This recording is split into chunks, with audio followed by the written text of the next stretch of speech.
So, as you saw in another show that I did, we talked about Jeep shows, actual shows. People got in Jeeps, usually one or two people, someone driving it, and performing during World War II on the front lines. Through that, because I love doing it, I love connecting with people. Through that, someone said, I have a book about Jeeps. Let's talk about it. I said, I love it. Let's talk about it. So I brought him on. So let me give you his intro though first. I can do this. So he's written several books about Jeeps, but he spent over 20 years researching, writing, 20 years, kids, about Jeeps and early Jeep history.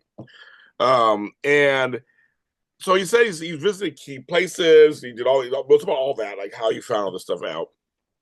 He completed the original Jeeps. That was the first book first. We have the current, and this book here. I mean, he has one too. Hold it up, please. You have one too. For us, all us watchers, because I have this weird background thing. There you go, right there. He has 30 years of experience. He looks like he's 35, so I mean, I don't understand how that Oh happened. man, that's Yeah, how that happened. Of project management and information technology, holds a bachelor's degree in management and computer software, okay, and a master's in business administration and history, which makes sense for this nice book. This book, literally, is a winner of a bronze medal for the Military Writers Society of America and a bronze medal winner for Dan Pointner's Global Ebook Awards. Okay, folks. You can find it under automotive history and World War II history. We go to Amazon and stuff. Help me welcome Mr. Paul Bruno. Hi, Paul. hey, thanks for having me. Glad to be here. Hey, no, I'm glad you're here. So, my quick Jeep story is that, come on, how far Jeeps have come in society. Back in the late 80s, yes, I am that old too. Back in the late 80s, here in Los Angeles, uh, Suzuki Samurai Jeeps became popular. And these little, to me, they were toys, these little lightweight Jeeps. And I was in high school, about to graduate. A bunch of us got Jeeps because they were inexpensive and they were fun. And, in LA, weather's great all the time. And my sister had a Mustang. I was jealous, so we had to get a Jeep. And so I remember one time we were turning a corner. There's four of us, four big guys in a Jeep. Turning a corner and we fell over. We were turning over fast. We weren't going fast or anything. But it was kind of like we just kind of fell over. We all got up, picked up the Jeep, and kept on moving. I just thought that is so reading this book and hearing about, the heavy made, and there's also the Jeeps have come since then to much better, obviously, in that, to the lightweight toy Jeeps I felt like they had. Jeeps have a really, really rich history. It just makes me laugh when I think about that. And we all just kind of fell over. We all picked it back up and just kept on driving. Yeah, well, that's the ultimate efficiency. So, Yeah, yeah, yeah. I love it. But I well, have to ask, that story goes right into early Jeep history, though, because one of my favorite stories. Now, when I describe early Jeep history for your listeners, my area of expertise is the creation and development of the Jeep. Okay, in 1940 and 1941, and then information that happened really from the end of World War One to the end of 1941 when we entered the war and the Jeep's development was complete. But during the Jeep's development, there was this one big scene that mirrors exactly what you were talking about. They were having a problem with the weight, and they were out testing the original Jeep, the very first one. And these two generals said, "Well, how much does it weigh?" And the people that built the Jeep were hemming and hawing, and they said, "Well, if the two of us can lift this out of this mud bog, the two generals, we can lift it out of the mud bog. The weight's fine." They went behind, they lifted it out just like you, just lifted it back up, took it out of the mud bog, drove off. Well, weight's fine. I know, I love So you really mirrored a story right from early Jeep it. history with the whole, yeah, we fell over and just picked it right Yeah, back yeah, up and yeah. kept driving, put it I in know. gear. I love it. I love it. Right? No other car you could do that. Right? So it's funny because also I think back into like the 2000s when Jeep Liberties came out. So you start looking more like other types of cars, less like the traditional, Jeeps. And we like that one. I used to live in San Francisco, and we got rid of our cars. We lived there because we had subways. But we had to rent a car to go somewhere. We'd always rent a Jeep Liberty. And that's another one of my memories. And I saw so reading this book, going to the other book, I'm like, I didn't know I had history with Jeeps. Actually, I have one too, kind of. I remember learning how to drive a car once in a Jeep also. So I'm like, I didn't realize that Jeeps are so ubiquitous, kind of. They're just we've always had them. So it's going back to the early days. This also book covers like the early days of the automotive industry. You're like, well, Jeeps, they've been around forever, right? No, we're talking the 1940s. That's only, I can't do math. How long ago that was? 80 years ago, 90 years ago, right? Yeah. 85 years ago, 1940. Yeah. Yeah, it's like that's not that long ago, actually. Well, Or yeah, you're right. The automotive industry really been around from around 1900.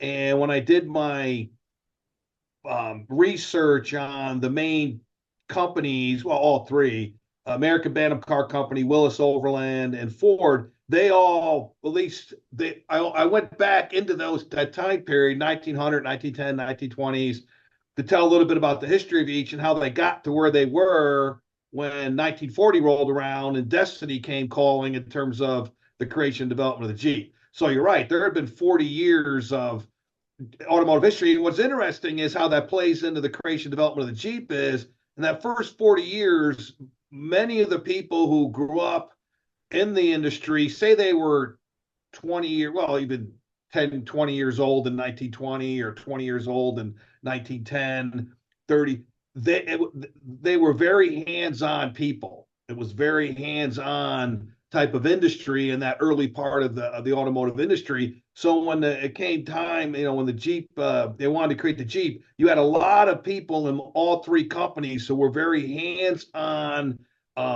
skilled, I don't say mechanics, but skilled automotive designers, automotive builders that they could literally build parts from, on their own without a plan or without a blueprint and then make the blueprint for the part. That's how good they were in terms of how hands-on they were. So that's a really good point about how the early automotive industry and how it developed played into how the Jeep was created and why it became the vehicle it was. So really good yeah, point. well, I guess thank you. But that's something I'm like, this is really interesting because it ties into that time period because you know the first cars we saw, you always think about the Model T4s, all the cutesy, all kind of cars, and I'm like, well, a Jeep is a rugged machine. It's a different type of vehicle, actually. And you said in this book you have three companies scrambling to create this thing that we take it for granted. We've seen it in so many movies and whether real or real REER, we just I mean I had no idea the Jeep was so, I say so young because of just it. I didn't know it was only 85 years old. And so you read this book, you go, oh, there's a whole group of people trying to make this thing that we're supposed to see. Yep, yep.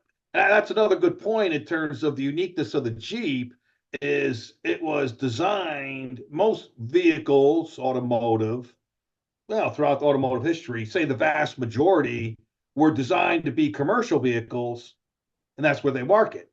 Now, you might have had certain vehicles, not a large percentage, that were designed primarily, to be military vehicles.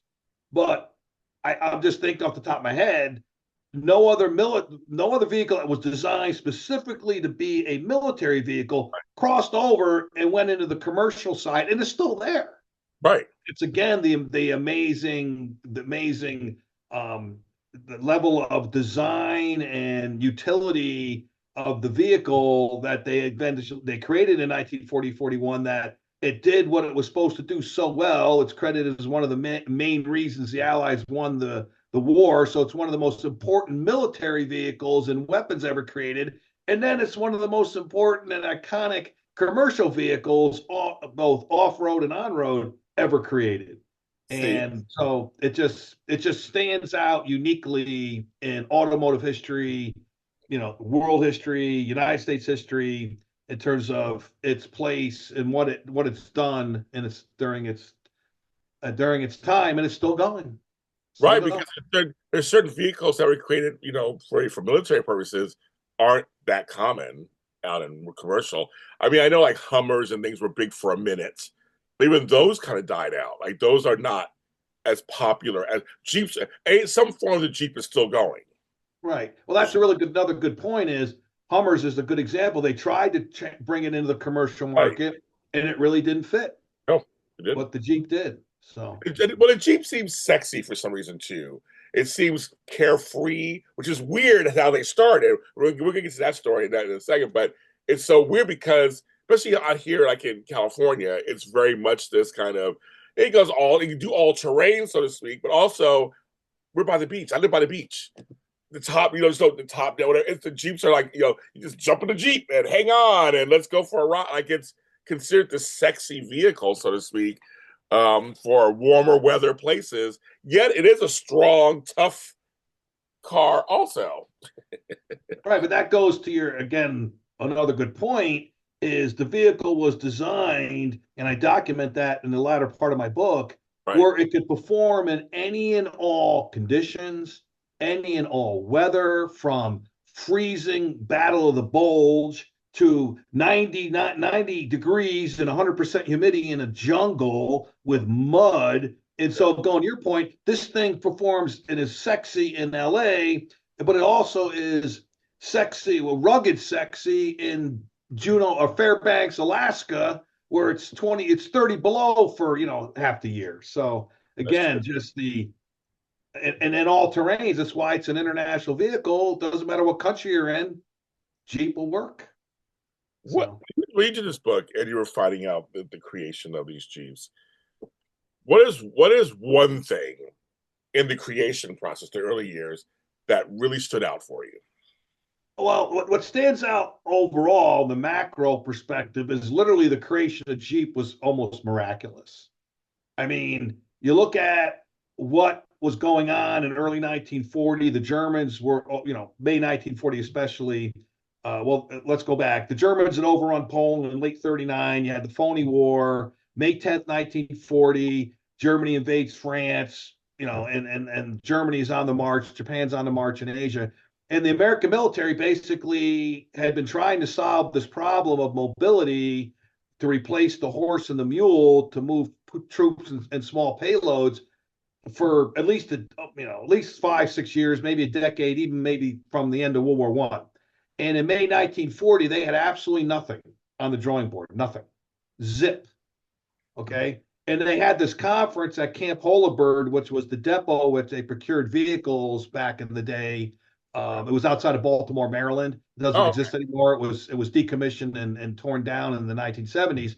But they had this 3-day conference there where they talked about this problem. 3 days, all day, talking about this problem, and they left that conference with nothing on the drawing board, no plans to make plans, da da da.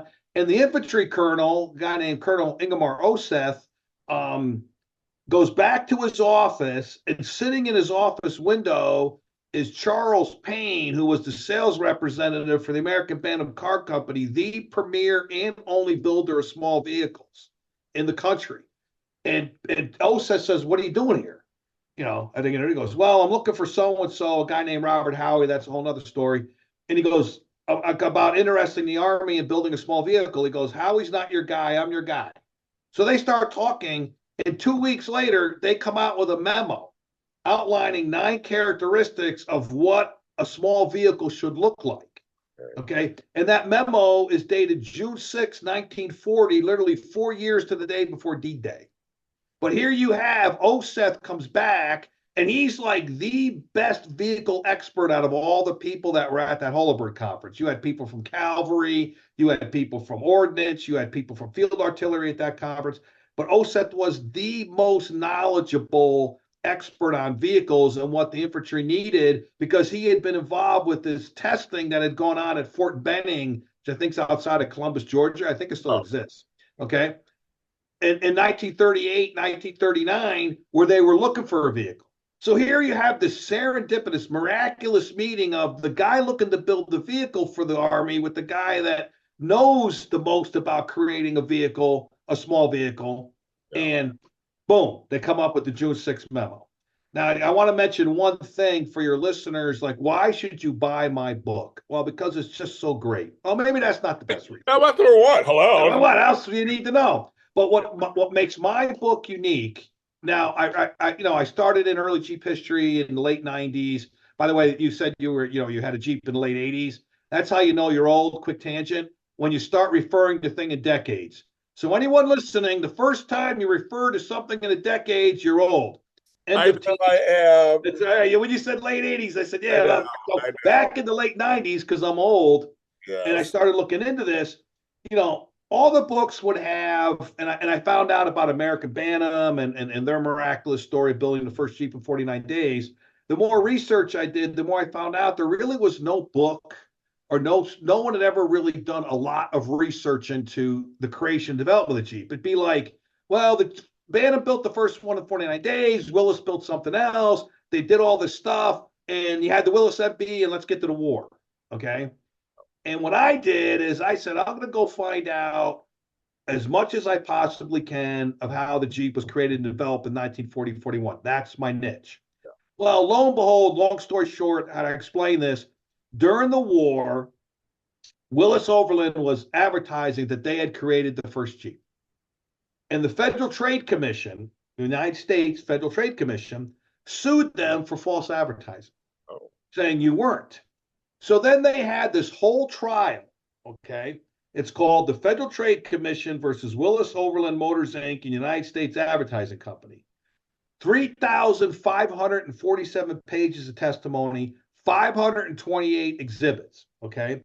But what happened is, well, they were trying to determine if Willis Overland was doing false advertising. They called in every single person who they could who had anything to do with the creation and development of the Jeep in 1940 and 41, from Bantam, from Willis Overland, from Ford, and from the Army, and anyone else, and deposed them under oath, asking them, what did you do? When did you do it? Why did you do it? How'd you do it? So I had known about this court case. So I go to the National Archives in College Park, Maryland, and I go to the archivist and says, is this court case here? They go, oh, yeah, Mr. Bruno, this court case here. We'll fill this out and we'll bring it out to you. Now, you can't, what a great country, right? I'm a complete and utter nobody, right? I mean, I'm a nobody's nobody, James, right? Yeah, you don't have to laugh too hard at that, right? Yeah. And I could go to the archives and these people bring out this court case. So they bring out this court case and it's basically like 24 to 30 boxes, right? Yeah, 20. And they just put, and all they do is they put it on a card. Okay. And they go, here you go. Here you go. Have fun. Yeah. So I have no idea what this court case is. And I've been looking for different things. And I've been to the archives, one time before that. I can't explain when I knew it, but I started looking through it in the first, because I'm not a lawyer, obviously. I didn't understand how this thing was designed. I do now after studying it for the last 11, 12 years. It was a whole bunch of testimony and then the exhibits, right, in these boxes. So I start reading the testimony, and at that point, I only knew kind of Bantam people, and I saw the Bantam people. I'm seeing Frank Fenn, I'm seeing Carl Probst, and so long story short, I copied all the material. I went back and copied more material. What they had done is, like I said, deposed all the people.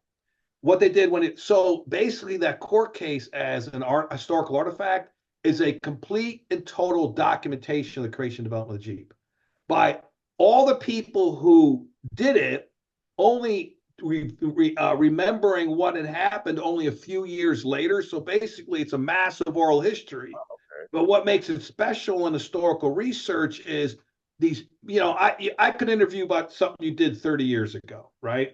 You might remember most of it. You might, embellish a few things to make yourself look good. Right. But these people, they was only a few years afterwards, because the trial was between 44 and 46, and they were under oath, which means they had to tell the truth as best as they remembered it, or be charged with perjury. Right. This makes that court case a massively unique historical artifact because it details everything that happened in the creation and development of the Jeep by the people who did it under oath, telling the truth. And I don't know why no one but me in the last 80 plus years pulled this thing out and took the time to read through all of it. I remember going through it, and all of a sudden I started seeing documents in the exhibits going, that's Banham's bid proposal. That's like an amazingly historically important document. That's this, that's that. It was like this holy grail of early Jeep history in the creation and development of the Jeep. So my book, my contribution was to finish this line of thought was I had to read all the testimony. I read 3,000 pages of testimony, copied all of it. Okay. But when they were deposing people, they weren't necessarily deposed in order. You deposed Willis people, then Bannon people, blah, blah, blah. But they also, in their testimony, they didn't go in a linear fashion. It wasn't like, well, let's go point A, point. They would ask about this, then they would ask about that. Oh. So my job was to organize it all into a coherent narrative. Okay. And that's what I did. That's the value add of my book. I call it now, since I finally finished it, it took me 10 years to finish it. It's the magnum opus of the creation and development of Jeep, because no book has gone through that court case to the level that I did, pulled out all the information, organized it into a coherent narrative. It is the most historically accurate telling of the creation and development of Jeep that's ever been written. And that's what it's all about. So that's why, so, is what it is. That's amazing. So when we talk about in between the pages, this is the part I get into. I like this part. I wonder, do you, like, what I'll ask you, maybe you have an answer. Basically, you did that whole thing. You always say you fill a niche that's not been done. You found something that was not done, like amazingly not done. You're like, oh, nobody did this already, and you filled it. But how does one get there? Like, how did you like Jeeps just that much? And you were just like, because you say you noticed you didn't see stuff certain, but most people go, oh, I don't notice anything. See you later. But you're like, no, I'm going to go into this. And I mean, what was the impetus for you to really want to get into this and make this into like all these series of books and stuff? Well, that's a great question, James. And the fact that you live in LA makes it even more amazing that you just asked me that question. What happened was back in the late 90s, old man thing again. There you go. My late wife and I decided to start writing screenplays. Okay? Oh, exactly. And so we were looking, and I'm big. I mean, I know this is going to come as a shock to your listeners and you, but I'm a big history buff. I know it's hard to believe. Yeah. Wow, really, Paul? Big history buff. So I'm looking for historical stories, historical stories that I might be able to turn into screenplays. So you got to have drama, you got to have this and that. Well, next thing you know, I stumble upon the story, The Creation of the Jeep by American Bantam, and it's like I can tell you the exact moment. I'm watching this because, James, I'm going to tell you this honestly. It's amazing I lived as long as I've done, living the crazy life that I live. So that day I was watching the Big Rigs of Combat Jeep on History Channel. I mean, it's amazing. I mean, women flock to me. It's unbelievable. I don't know how. I don't. It's amazing I've lived this long. Exactly. So anyway, and they go like before the commercial break, they go, the first Jeep was created in 49 days by a bankrupt small car company in Butler, Pennsylvania. And I'm like, I never knew that. Oh. So I watch after the commercial break, and if I knew I was going to still be doing this 25 years later, maybe I wouldn't have watched it. Okay, but so and they tell a little bit of the story. So that was the impetus. I'm like, wow, this would make a great screenplay. The Army had nothing. Bantam is bankrupt. They shouldn't have been able to do it. The 49-day deadline was considered impossible. Nobody could do it, and they did it. So it had all the elements for a great movie in terms of da-da-da-da-da-da-da. Well, how did I end up with the books? Great question. So 12 years later of trying to get the movie made, you don't even want to know how much you're trying. See, I work in a business, so I know how. It is. Okay. And in between, I wrote 12 other screenplays with my wife, da-da-da-da-da. Sure. Yeah. But by 2011, we said, we're not going to be able to get this done and tell this story in a movie form. Let's do it in a book form. Well, I didn't have enough material to write a book. So I said, let me go to the archives. So it's a very evolutionary process. So I said, let me go to the archives. I went in 2012. I found some stuff. And I'll give you an example. I knew I needed to look for things called quarter-ton 4x4 light, okay? Because that was the code name or the name they gave the procurement. Well, I could not find anything before June 6, 1940 that was called quarter ton 4x4 light. I'm like, why can't I find anything before June 6 about this, right? So I went back in 2013. My wife passed away in 2012. I decided to continue with the book to honor her and dedicate the books to her. Well, that's when I found the court case. And when I found the court case, I realized now I have enough to write a book.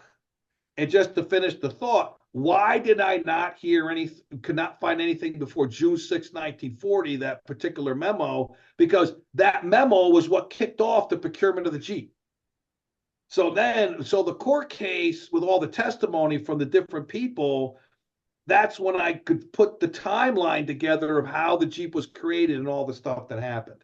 So if I can give you one example of material in my book, and there's dozens and dozens and dozens of these types of examples.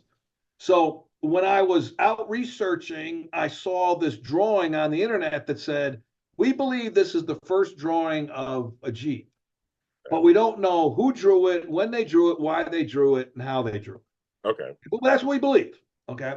Well, I'm going through the court case and I get to exhibit 155 and I pull it out and it's that drawing that I'd seen on the internet, right? I mean, I'm literally holding in my hands at the worst a copy from 1940s of the very first drawing of a Jeep-like vehicle. Right. I mean, it's like the overwhelming sense of history when you go through this court case. You just hold these things in your hands is unbelievable.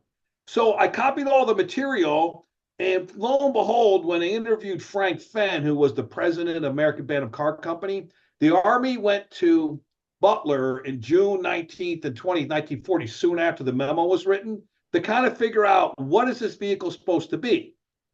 Well, Frank Fenn testified 2 full pages in perfect order what happened on both of those days. So the first day he said, the team arrived, we did this, we did that, we did this, we did that. And it's all in the book. So here it is. You're reading my book. You're getting exactly what happened on one of the most important historic days in Jeep history from the guy who was there, who organized the meeting, Frank Fenn, who was there, why they were there, what they did. Okay. And then at the end of his testimony, he says, for the first day, he says, at the end of the first day, Mr. Beasley and Mr. Brown took a yellow scratch pad, and I got this memorized, indicating. So he's pointing to a yellow scratch pad in the court case. Yeah. And on that scratch pad, they drew a drawing of what they thought the vehicle would be like and look like. Okay. So that's the drawing I'm holding in my hand as an exhibit. So he was testifying to what happened, and they put the drawing in as an exhibit to say, here's the drawing, right? But the point is, my book, I'm the first guy in 80 plus years to now know when that drawing was made, who made it, why they made it, and the context they made it. Okay. Yeah. No one knew that before. I'm like, why didn't anybody? It was buried in like page 2,650 of the testimony. So no one had gone through before me. Again, nobody. Emphasis for this. If any of your listeners get anything out of this besides early Jeep history, is Paul Bruno was a complete nobody. Thanks for having me on, James. Appreciate it. And I don't believe it. That's what James does. No, well, James says, no, wait a minute. My podcast is really important. So, Mr. Bruno, he's so important. He's just very funny. You're somebody. There you go. Somebody. But anyway, off that tangent, the point is why no one in 80 years had read that testimony. Yeah. It was all there. All of it. And just imagine there's more stories. I got stories from the Willis side, story from the Bantam side. I'll give you I'll give you an example from the Willis side, okay? And they ended up building the Jeep for the war. One of the key problems with the early Jeep the development was the Army's weight requirement was way too low. Right. Okay? So they decided the weight requirement without talking to anybody that would build a vehicle. They said, well, it's got to be between a motorcycle, a sidecar, and a half-ton truck, so it's going to weigh a quarter ton. Right. No one could build a vehicle that what they wanted at quarter ton. And that's documented in the book. Willis had an engine that they wanted to use. It was a 60 horsepower engine. The other two vendors used a 40 horsepower engine. Well, the guy that was the vice president of engineering, Delmar Ruse,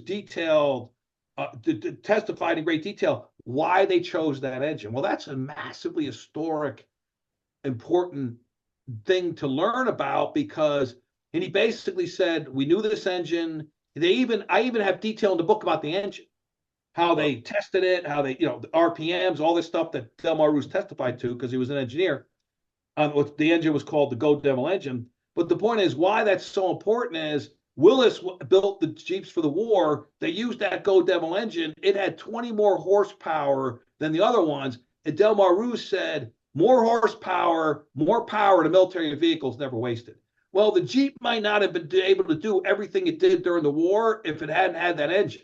Now people can read about how that engine, why they decided on the engine, what was the specs of the engine, how they had to work around that engine in terms of the weight requirement. Again, just information that is nowhere else. That right. again, Delmar Roos, it's buried in page 1050 of his testimony.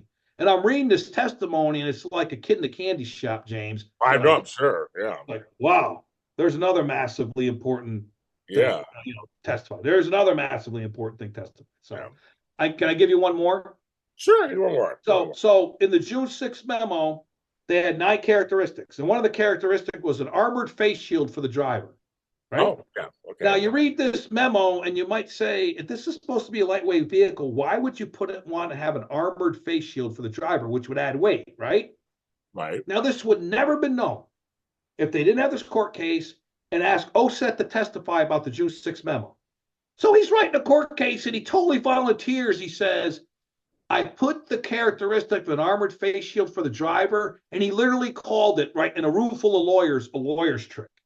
He said, because I didn't want this procurement to go to the quartermaster because they had messed up getting us a vehicle the year before. I wanted to go to the ordnance department. If something had armor in it, ordnance would procure it.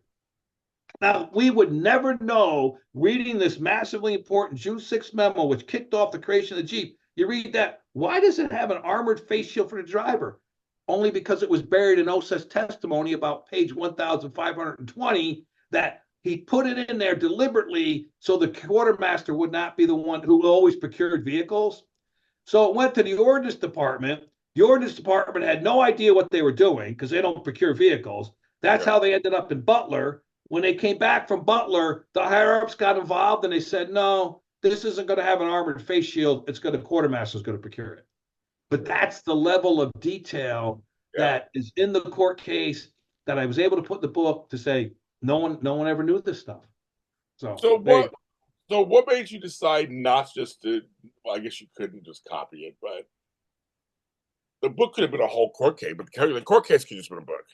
I guess it could have been a whole book. But you were like you were using it for your whole general story. But I can see the court case itself could have been a book by itself.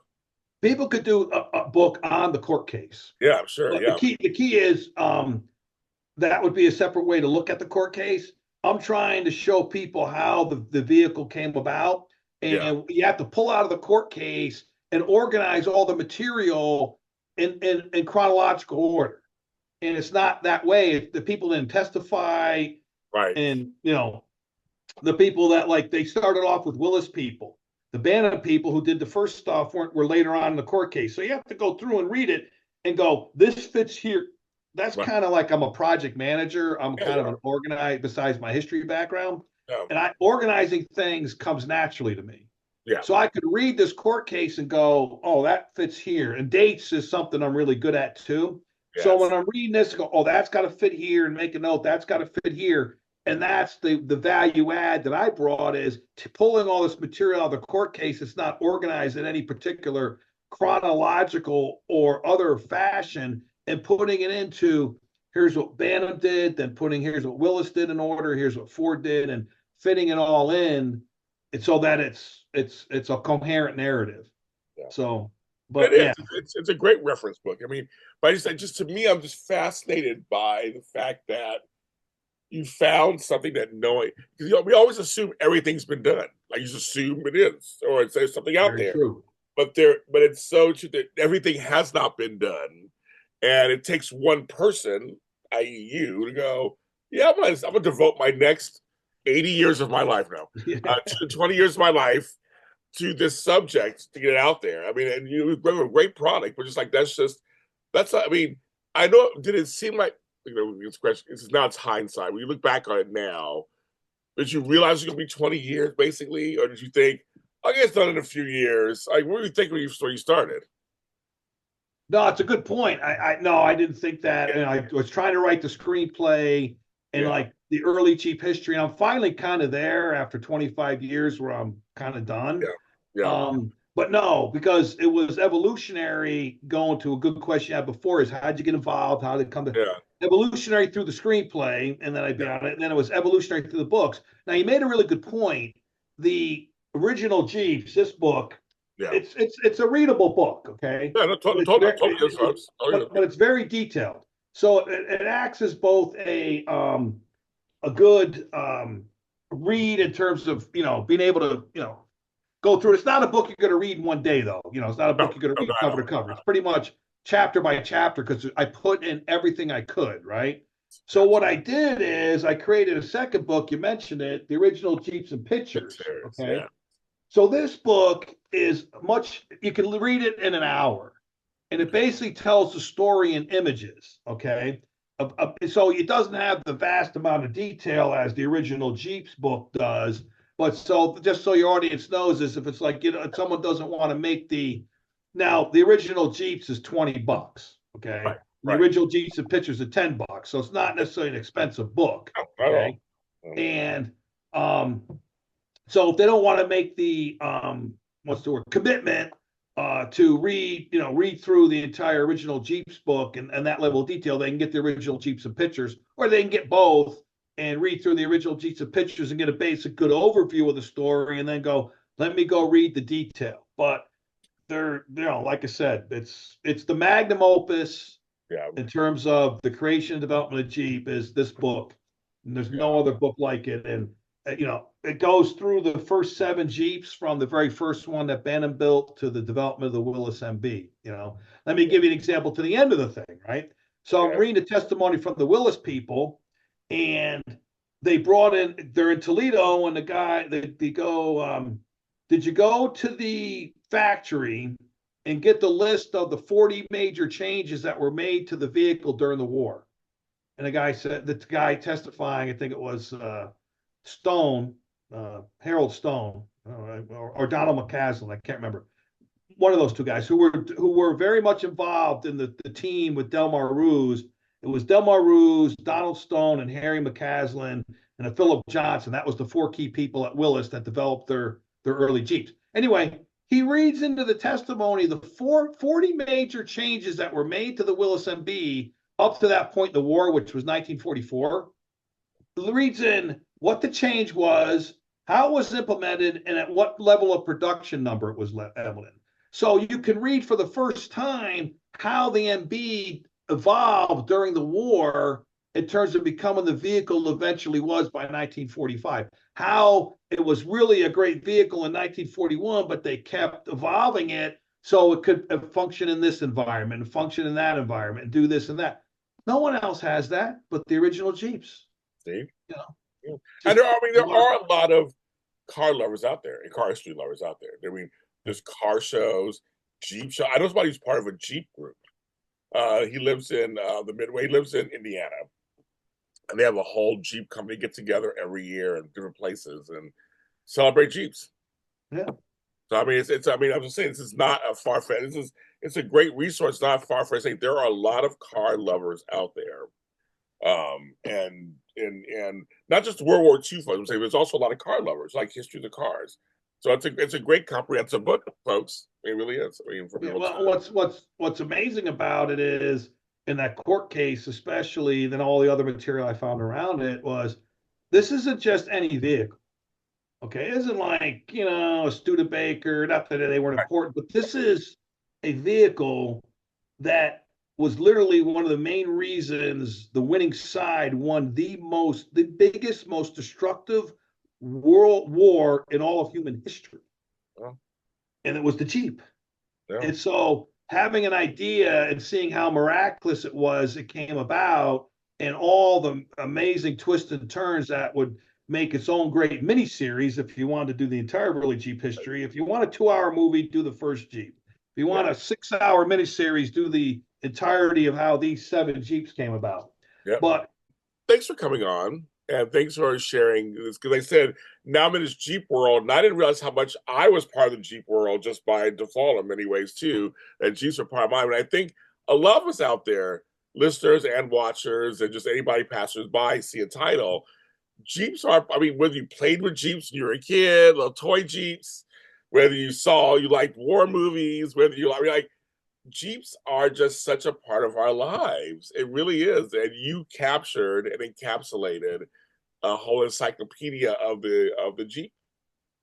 Yep, and you can find the my books at Amazon.com, the original Jeeps and pictures, or project management history of the first Jeep. We have a Facebook page, the original Jeeps. So I'll put all those links in the I'll put all those links in the perfect down below. Paul Bruno, thanks for being on the show. Thank you for having me. Folks, I tell you folks, I love reading. I'm always a big proponent. That's why it's called In Between Pages of James. I'm a proponent of reading and reading about history, reading about life, and I love how it connects to today. And this is one of those books. Original Jeeps is one of those books. So I say, go ahead and get it. I say, trust me. If you're a car lover, Jeep lover, World War II lover, business lover, I mean, all kind of there's so much story in here for you to have if you get this book. And also follow Paul R Bruno on Amazon. I do now too because he has several books. Follow his author page too while you're there. Just click on it; it's right there. And if you do buy one of his books because of this, make sure you rate and comment on Amazon where we get it from. Those things help the book move around. So do that also. And Truth Pages on Facebook. That's where we are. You check us out there. James Lott Jr. everywhere else. JLJ Media everywhere else. And we'll see you next time.